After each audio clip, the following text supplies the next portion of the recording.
ಕೋತಿಗೆ ಸಿಕ್ಕಿತು ಒಂದು ಬಳೆಗೊನೆ, ಅದನ್ನು ನೋಡಿ ಕೋತಿಗೆ ತಿರುಗಿತು ತಲೆ.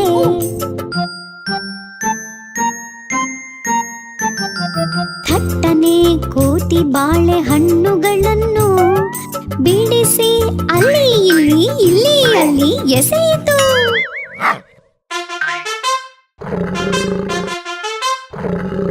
ದೊಡ್ಡ ಹಣ್ಣು ಬಾಯಿಗೊಂದು ತುರುಕಿತು, ಬಾಯಿ ಬಿಟ್ಟು ಹಣ್ಣು ಅಗೆಯಿತು.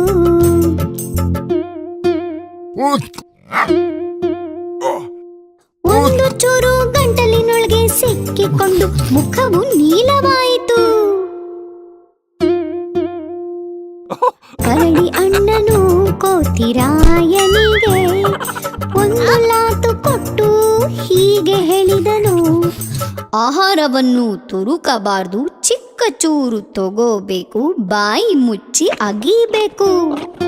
ಆಹಾರವನ್ನು ತುರುಕಬಾರ್ದು, ಚಿಕ್ಕ ಚೂರು ತಗೋಬೇಕು, ಬಾಯಿ ಮುಚ್ಚಿ ಅಗೀಬೇಕು.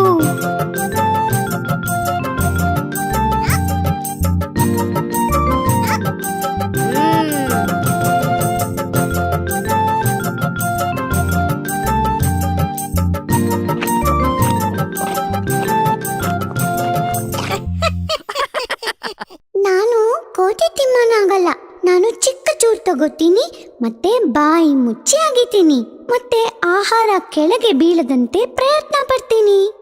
ನೀವು ನಿಮ್ಮ ಆಹಾರ ಹೇಗೆ ತಿನ್ನುತ್ತೀರಿ? ಕಮೆಂಟ್ಸ್ನಲ್ಲಿ ಬರೆದು ನಮಗೆ ತಿಳಿಸಿ.